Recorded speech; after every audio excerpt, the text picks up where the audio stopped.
Gal Gadot got turned down from the James Bond saga just like Henry Cavill, but her rejection paved the way for her iconic Wonder Woman role. Welcome to Stats In. If you're just joining us, please subscribe and don't forget to turn on notifications bell for more video. The James Bond saga has proven to be fruitful over the years, choosing the best of the bests to deliver to fans some of the most iconic arcs of the peerless spy. Take Daniel Craig's era as Bond, for instance.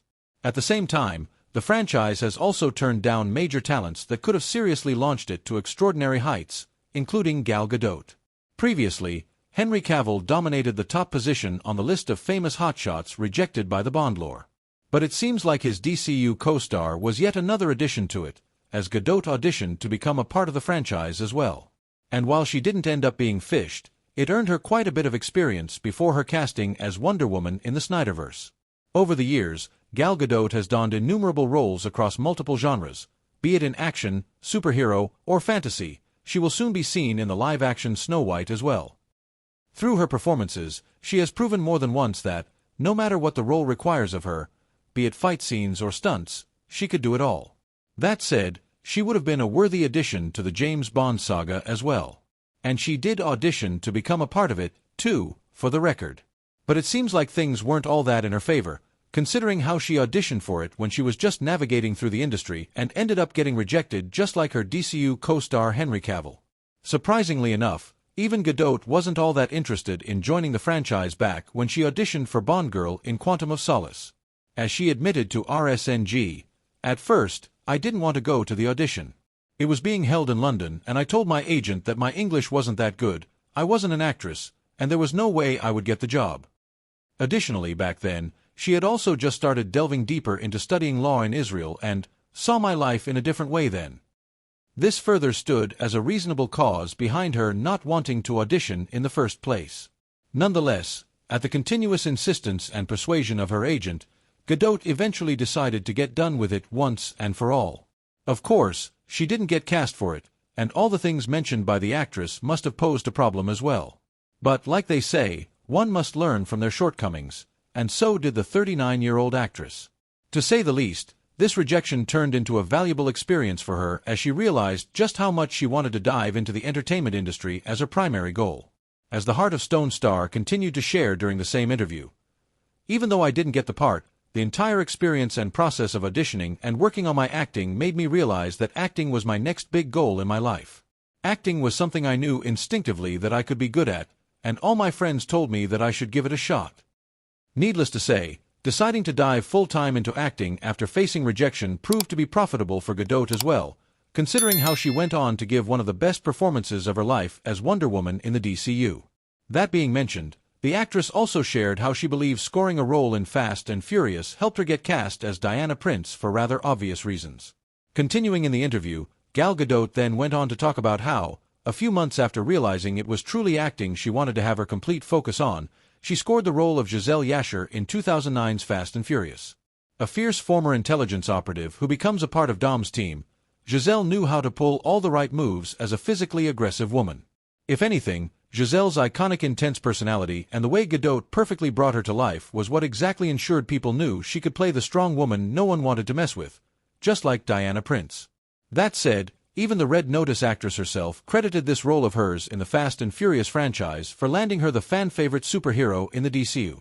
Sharing how she believes these Fast and Furious films, which gave me the chance to show what I could do, helped Zack Snyder identify her as the perfect Wonder Woman, Gadot continued in the same interview. "I'm sure the work I did in those movies helped me get the role of Wonder Woman because Zack knew that I could play a tough and physically aggressive woman. There are lots of fight scenes and I had to learn to do swordplay as well as martial arts kind of stuff." Well, all of that hard work most certainly seems to have paid off, considering how Gal Gadot's Diana Prince continues to be regarded as one of the best iterations of the superheroine to date. Gal Gadot's Wonder Woman film series can currently be streamed on Prime Video. Hollywood star Charlize Theron's candid critique continues to resonate with the realities of Hollywood regarding women-oriented films. Welcome to Stats In. If you're just joining us, please subscribe and don't forget to turn on notifications bell for more video. Renowned for her versatile on-screen performances, Charlize Theron has established a formidable presence in the film industry. Beyond her performances, The actress has sparked significant discussions with her candid remarks about the industry's treatment of women-oriented projects. In a previous interview, the Mad Max star reflected on the constant hesitation to pursue female-led stories, despite the continuous milestones achieved by female movie stars and filmmakers, as she emphasized the harsh reality of Hollywood's approach to female-driven narratives.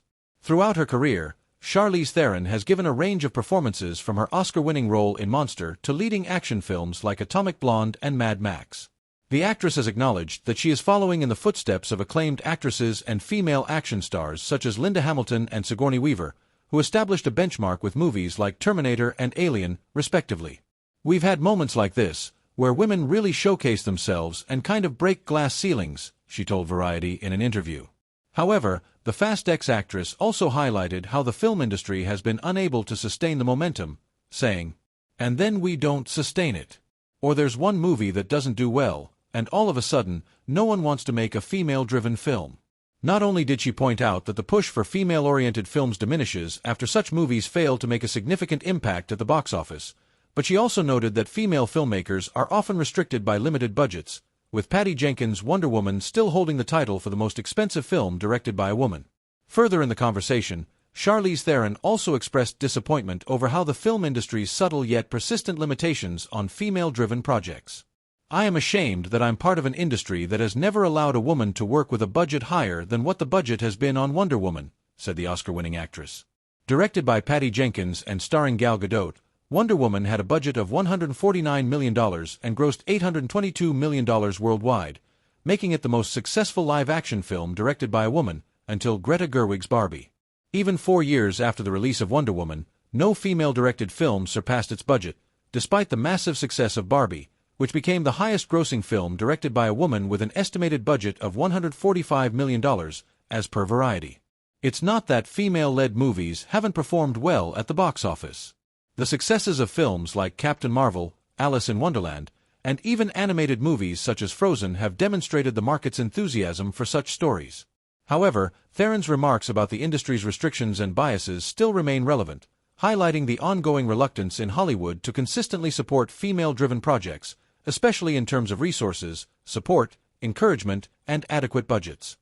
Gal Gadot could play one crucial character in Mark Ruffalo's solo Hulk movie if Kevin Feige plans to cast the DC star after Henry Cavill.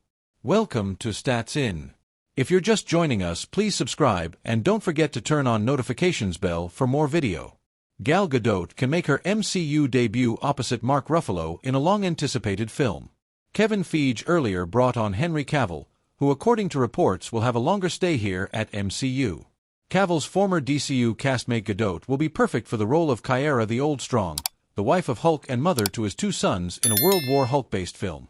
Gadot is likely not to reprise her role as Wonder Woman in James Gunn's new DC universe, which has yet to announce their Amazonian warrior. She has already arrived at Disney, with her role as Queen Grimhild aka the Evil Queen in the upcoming film Snow Whites. Gal Gadot may not go back to the DCU, but her path to the MCU seems very clear now. Gadot is closely working with Disney now, and Kevin Feige can easily rope her in for a role in the MCU. It may not be a role in which she can show her badass skills, but audiences can see her as a more nuanced character in the Marvel Universe. The role is that of Kyra the Old Strong in a potential Hulk movie. For a long time, there have been talks about Mark Ruffalo starring in a World War Hulk-based movie. Kyra is a crucial female character in the plot of such a storyline. In the comics, Hulk meets Kyra on the planet Sakaar and marries her. She first appeared in The Incredible Hulk, Volume 3.